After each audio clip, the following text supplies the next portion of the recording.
जी दोस्तों, इस वक्त मैं मिनी ज़ू में मौजूद हूँ और यहाँ पे ये एक बोर्ड लगा हुआ है जिसमें लिखा हुआ है जानवरों और परिंदों को तंग ना करें इंतज़ामिया की तरफ से।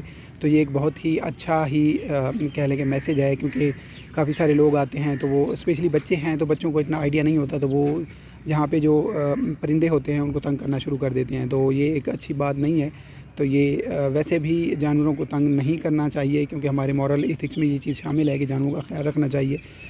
तो इसलिए ये डिस्ट्रिक्ट इंतज़ामिया की तरफ से बहुत ही अच्छा इक़दाम है इसके बारे में। और तमाम बच्चों को और जो भी यहाँ पे विज़िटर हैं उनको चाहिए कि वो यहाँ पे इस तरह की चीज़ों को कभी ना करें, कभी भी जानवरों और परिंदों को तंग ना करें। बहुत बहुत शुक्रिया।